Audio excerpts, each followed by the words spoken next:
I love thrifting and getting things secondhand for the home and also for my wardrobe, mostly because I find I can get better quality pieces that I can afford secondhand. So I thought just for fun, I'd show you around some of the rooms in my home and kind of point out all the things that are secondhand or thrifted because I truly believe you don't have to spend a ton of money to create a beautiful home. My home is definitely a work in progress, but as I look around, I realize pretty much everything in here is secondhand. This rocking chair is actually an heirloom from my husband's side of the family, and he really loves it a lot. And then this coffee table was, it wasn't even thrifted, it was just like end of somebody's driveway junk. My husband picked it out and I painted it, and it's just a perfect size and shape. This chair we found when we were dating at a little roadside place, and this one somebody gave my husband. It was just someone he worked with, and I painted it and put a cushion on it.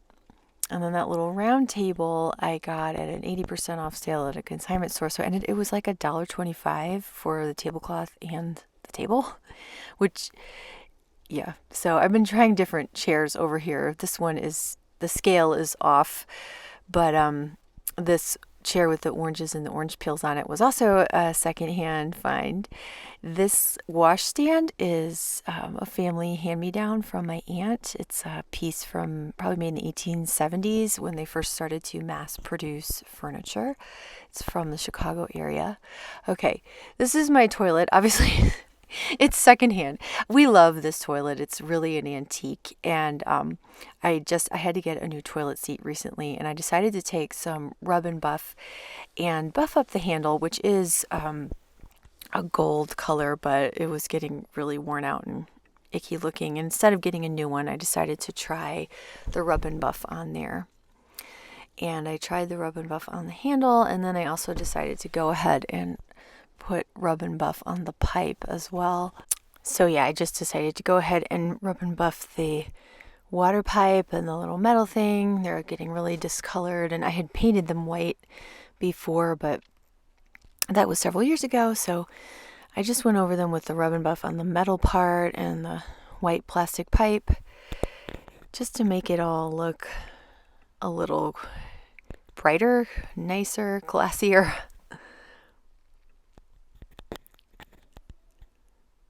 And then I went over the pipe that connects the toilet and the tank too, which is really old fashioned. They don't make toilets like this anymore, but ours still has this pipe. So I love the vintage shape of my toilet, and I'm really liking its new shiny gold as well.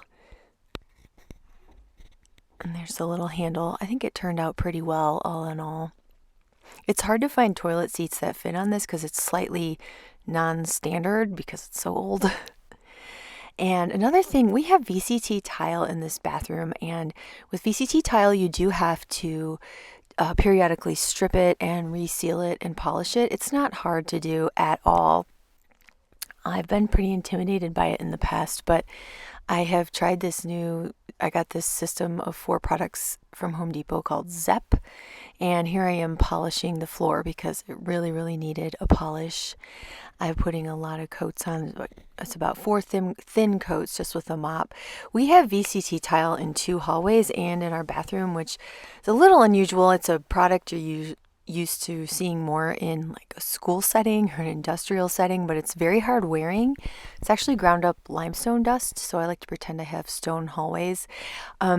We really wanted checkerboard hallways, and this was the only way that we could get it in the colors and the price point that we were looking for. And we've had these now for going 6-7 years, and we've been really, really pleased with them, and they are very hard wearing. Here's a picture of the tile all shined up once you get the polish on there, and that's without any buffing or anything. It's just the polished product adds this really nice shine.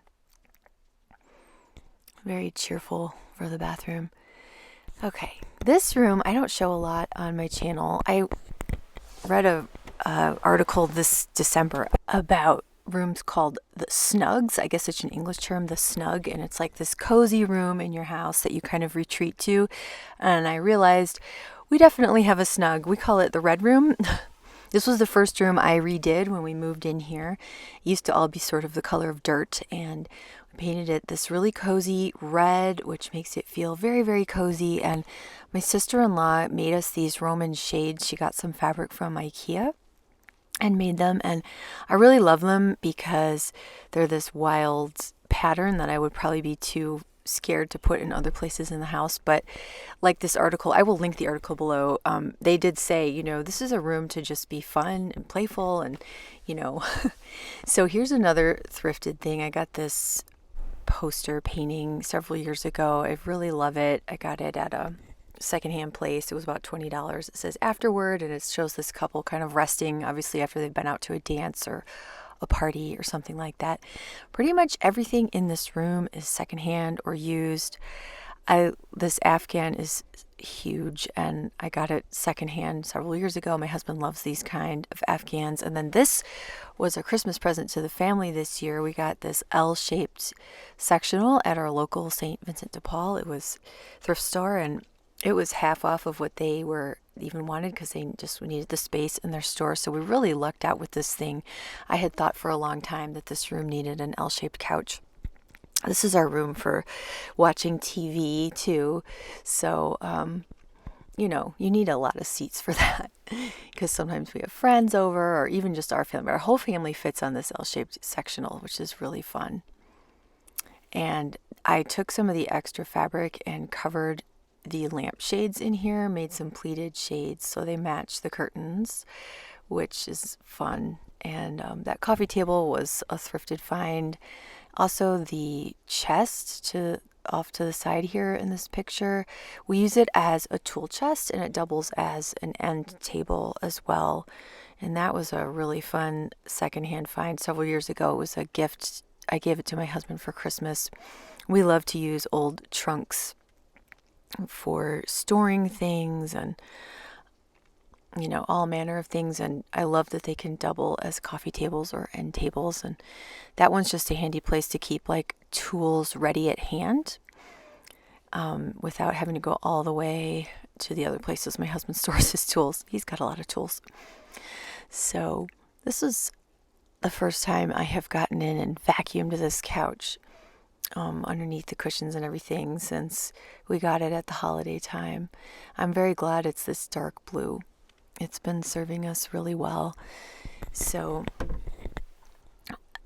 other things in this room, this rug was not secondhand. I bought it when I was a single girl, but it was half off. I got it at this rug shop, and it was very exciting. It was kind of the first big purchase like for a home that I'd ever made. I didn't even have a home at the time. I just had a place I rented, and when I brought it home, it was so big that when I rolled it out in the living room, then the door of our place wouldn't open because it was too big. So it was kind of a disaster. But since then, ever since we've used it in our family homes, I've really always been really happy that it's so big.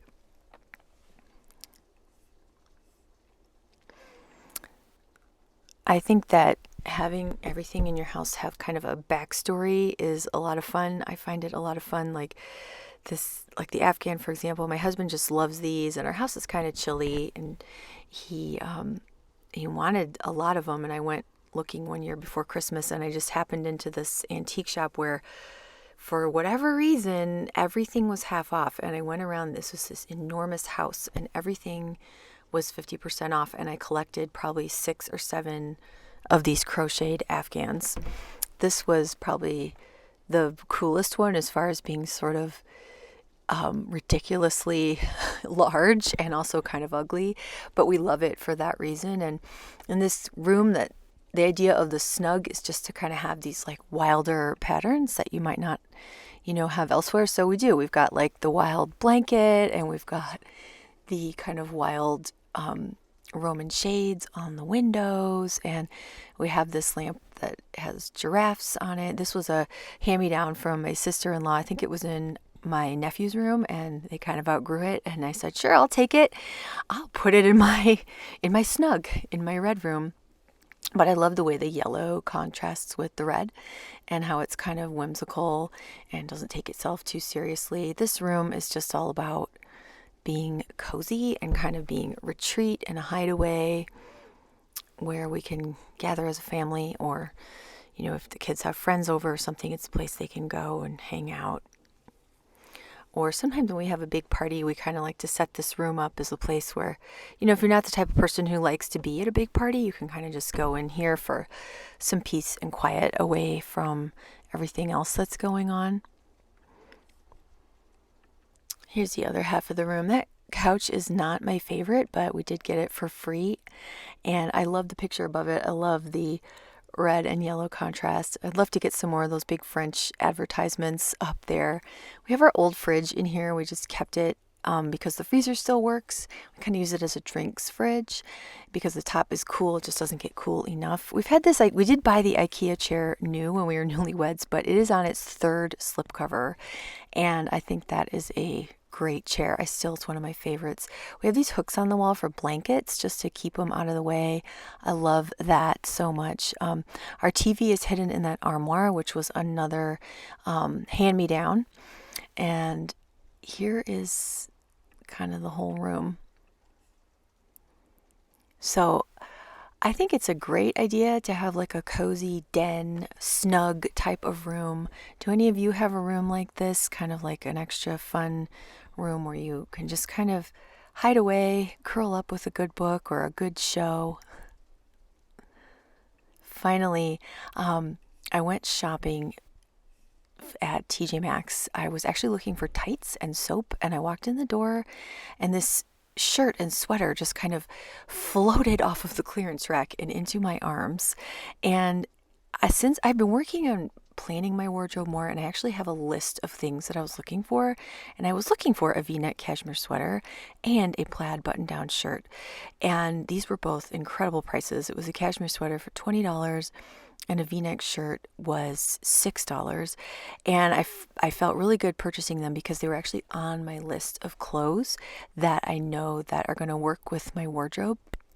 So if you would like to see more about my 10-item wardrobe and my wardrobe plans, I'd love to talk more about that in future videos. I will link my playlist for my 10-item wardrobe ideas down below, but this was the first time I've walked into a store not really looking for something and found two things that are on my list of things, and it was really exciting.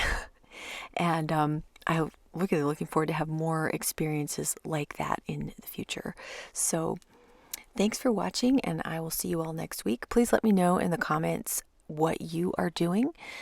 I would love to hear about your secondhand and thrifted materials and furniture and stories in your own homes, and also your wardrobe finds, secondhand or otherwise. And I will see you next week. Thanks. Bye.